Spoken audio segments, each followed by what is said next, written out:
आप देख रहे हैं पंजाब के श्री रविदास नगर का मैटर चल रहा है। जिला प्रशासन के अधिकारी आने वाले हैं और कह रहे हैं कि रविदास नगर को खाली करवाया जाएगा। हमारे पास साथ हाई कोर्ट के वकील भी है रविदास नगर की तरफ से और रविदास नगर के लोग भी है। एक बार फिर मैं आपके सामने लाइव हुआ हूँ और पूछेंगे आखिर ये मैटर क्या है। जो रविदास नगर के लोग मुख्यमंत्री तक गए थे, उन्होंने मुख्यमंत्री ने क्या आश्वासन दिया है और वकील साहब क्या कह रहे हैं। एडवोकेट साहब, ये लोग 70 साल से यहाँ रह रहे हैं। सरकार कह रही है कि 20 साल से जो रह रहे हैं उनका मालिकाना हक देंगे, कब्जा उनका रहेगा।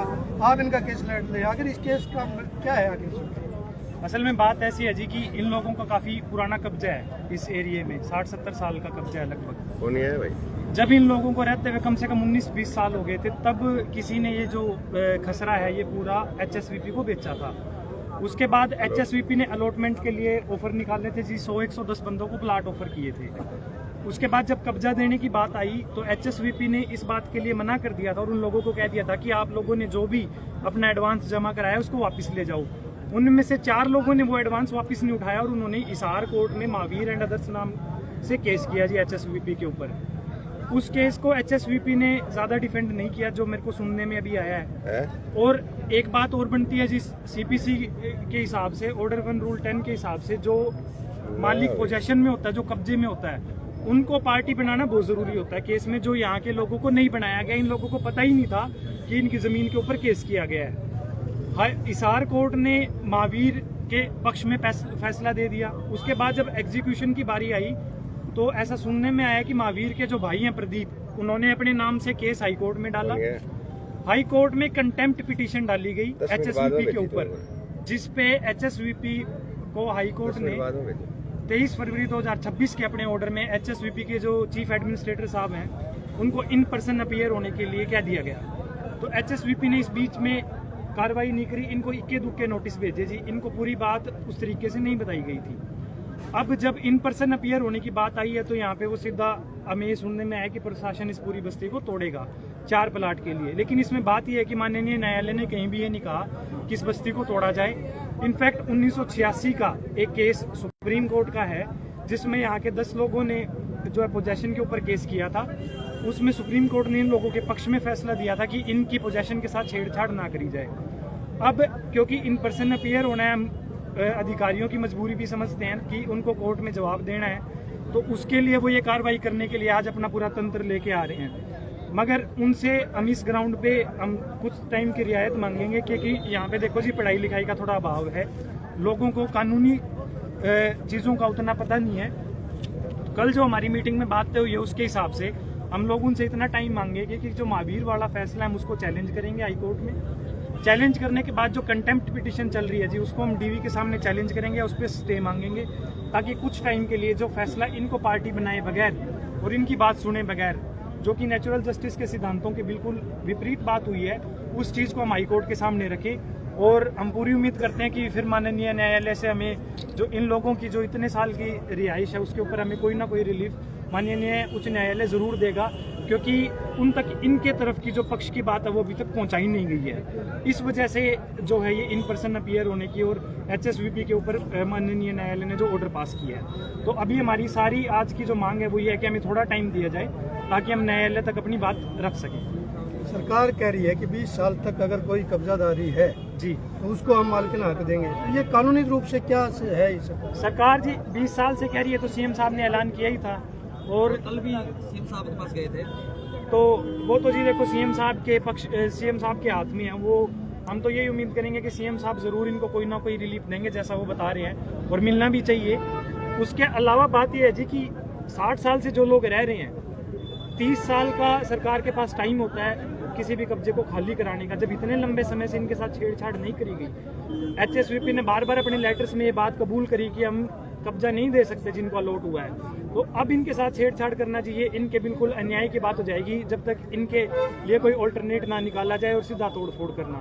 यही बात हम अधिकारियों के सामने रखेंगे और हमें पूरी उम्मीद है, क्योंकि यहाँ पे सारे रोजी रोजगार वाले शरीफ लोग हैं जी, कोई भी नोटोरियस एलिमेंट नहीं है। और हम अपनी शराफत से बात रखेंगे और हम उनको ये भी बताएंगे कि हम जो उनके ऊपर कोर्ट का दबाव है, हम कोर्ट के सामने भी बात अपनी रखेंगे। तो हमें पूरी उम्मीद है कि इतनी बात रखने के बाद वो हमें कुछ टाइम देंगे कि हम न्यायालय से बात कर सके। और जो सीएम साहब ने बात बोली है जी 20 साल वाली, तो मेरे को ऐसा लगता है 60-70 साल से लोग रह रहे हैं, तो इनको ज़रूर इनके नाम पे मिल्कियत करनी चाहिए जी, उनको भी ये बात समझनी चाहिए। मेरा एडवोकेट प्रशांत जी, मैं पंजाब हरियाणा हाई कोर्ट और डिस्ट्रिक्ट कोर्ट्स में जो प्रैक्टिस करता हूँ जी। ये उन 4 बंदों के नाम है सर जिनका केस है, आप मांग रहे थे जी। एक इसमें है इंदर फूलचंद कोई, एक है जी प्रदीप कुमार, पवन कुमार, ये सारे एक उसके हैं जी। एक लाली रेखी है कोई, और एक राजेश कुमार जी हैं। इनसे भी सर हम बात करके कोई ना कोई समझौते का रास्ता निकालने की जैसे भी होगा, क्योंकि सिर्फ 4 प्लाट के पीछे ये 400 घर उजाड़े जाएं, ये थोड़ी ठीक बात नहीं है। और बशीर बद्र का पुराना एक शेर है जी कि कमर टूट जाती है घर बनाने में और जालिम को तरस ना है बस्ती गिराने में। तो ये 400 लोगों की बात तो सर रखी जानी चाहिए, सिर्फ 4 प्लॉट के लिए कोई बीच का रास्ता निकालने की हम उम्मीद करते हैं जी कि न्यायालय द्वारा और सरकार में इसके हमारे साथ देके कोई बीच का रास्ता निकाला जाए, जिनसे इन लोगों की भी समस्या हल हो, उन 4 को भी अपना हक मिले सर। और आपने सुना कि प्रशांत कुमार हाईकोर्ट के वकील हैं शर्मा बस्ती की तरफ से, इन्होंने कहा कि हाईकोर्ट में जब केस लगाया गया तो इनको पार्टी नहीं बनाया गया। अब ये प्रशासन से और अधिकारियों से टाइम लेंगे ताकि ये अपना कार्रवाई कर सके। अभी कल जो सीएम साहब से मिले थे, सीएम साहब ने क्या आश्वासन दिया है सुबह सिंह जी, थोड़ा सीएम साहब ने हमें कल बिल्कुल उन्होंने ये बताया है कि हम अनुसूचित जाति के 20 साल से जो रहे हैं उन मकानों को नहीं छोड़ा जाएगा, चाहे वह किसी भी जगह डिपार्टमेंट की ज़मीन हो या किसी भी जगह पर है। तो हरियाणा सरकार का ये घोषणा भी है गुरु रविदास जयंती के ऊपर कुरुक्षेत्र में, और कल भी उन्होंने ये बात कही थी हमें कि हम किसी भी गरीब का मकान नहीं तोड़ा जाएगा। ये शमशान भूमि की बता रहे हैं जमीन, बाद में उद्धा को लाट की गई अच्छे तो कैसे 70 साल से आप रह रहे हैं? ये पहले शमशान भूमि की जमीन, पहले ये जमीन नहीं थी, ये यहाँ पट्टा था और हमारे बुजुर्ग 60-65 साल यहाँ काम करने के लिए आए थे। तो ये बंजर जमीन होने के कारण, और हमारे सेठ तोताराम जी थे, उन्होंने यहाँ जमीन दी थी कि आदमपुर को यहाँ शमशान भूमि बना दी जाए। लेकिन बस्ती बड़ी होने, मतलब एरिया बड़ा होने के, शहर के बीच में आने के कारण इसको शमशान भूमि को बाहर कर दिया। तो यहाँ बंजर भूमि थी, तो जो हमारे बुजुर्ग यहाँ रहने आए थे उनको कहा भी ये गरीब लोग यहाँ बैठ जाएंगे, यहाँ रह जाएंगे, और पंचायत के हिसाब से हमें यहाँ बिठा दिया। हमें यहाँ 3 पीढ़ियाँ होगी यहाँ बैठे हुए, और अब हुड्डा कह रहा है अभी हमारी ये ज़मीन है, तो हम किसके पास जाएं? सीएम साहब के पास पहले भी गए थे, और सीएम साहब कल भी हम जाके आए थे। सीएम साहब ने कहा कि बस्ती को कुछ नहीं होगा, और हम आपको आश्वासन दे रहे हैं अभी आपका सोल्यूशन करवाएंगे। आपके पास लगातार नोटिस भी आते रहे हैं, अधिकारियों से बात हुई, डीसी साहब से भी हुई है और पॉलिटिशियन से भी बात हुई है, क्या आश्वासन मिला? आश्वासन चौधरी कुलदीप बिश्नोई जी हमें आश्वासन दे रहे हैं कि कुछ भी नहीं होगा, मैं बैठा हूँ और आपको कुछ भी नहीं होगा। बार बार सीएम से मिलने के बाद भी आज पूरी कार्रवाई की हो रही है, तो कैसा आश्वासन है ये? अब आश्वासन तो देखो सरकार को पर भरोसा तो रखना पड़ेगा। सीएम साहब जब मालिक हैं यहाँ के, तो हम तो उनके फरियादी हैं, हम उनके पास फरियाद करने गए थे। अब देखते हैं क्या होता है, उनके जो अधिकारी हैं उनके पास भी हम फरियाद करेंगे, भी हम गरीब लोग हैं। और आगे की बात जो है, अभी जो 4 जो लोग हैं उनसे भी फरियाद करेंगे, या कोर्ट का कोई रास्ता है वो अपनाएंगे। तो देख रहे हैं कि फरियाद करेंगे मुख्यमंत्री से लेकर और सरकार के पॉलिटिशियनों से लेकर अधिकारियों से भी करेंगे। और जो 4 लाठी हैं जिनको HSVP ने अलाट की थी, 4 प्लाट कब्जा नहीं दिया, उन लोगों से भी बातचीत करेंगे। अब ये हमारे पास कांग्रेस के भी है, आपकी तरफ से क्या इनको मदद की जा रही है?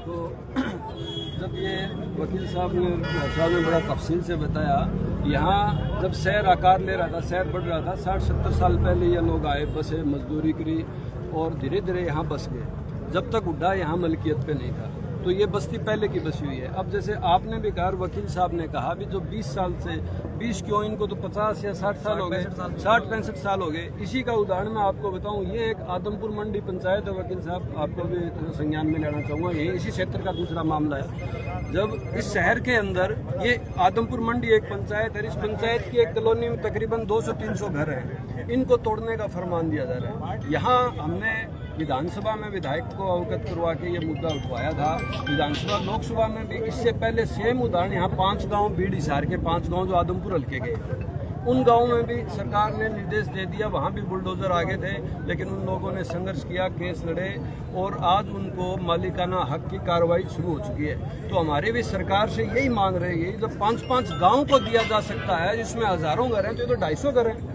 और ये वो 250 घर जो इस शहर को बनाने में, इस शहर की सारी इमारतों में बनाने का इनका योगदान है। आज ये चाहे मंडी में मजदूरी कर रहे हो या भवन निर्माण में, हर चीज़ में इनका हाथ है। और आज बड़ी एक अच्छी बात भी देखने को मिली है, शहर के तमाम नागरिक यहाँ पे इन लोगों के साथ खड़े हैं। तो सरकार, वहीं मेरी सरकार से एक मांग भी है और हम इसके लिए बड़ा पुरजोर मुद्दा भी उठाएंगे। आप देखते हो कि बहुत जगह सरकार 1-1, 2-2, 3-3, 4-4, 5-5 एकड़ की जमीनें देती है धर्मशाला बनाने के लिए। तो वो धर्मशाला से ये क्या है? धर्मशाला आमजन के लिए कभी कभी काम आने के लिए चीज़ है, लेकिन यहाँ इन लोगों को घर तोड़ने की बजाय सरकार को दान देनी चाहिए।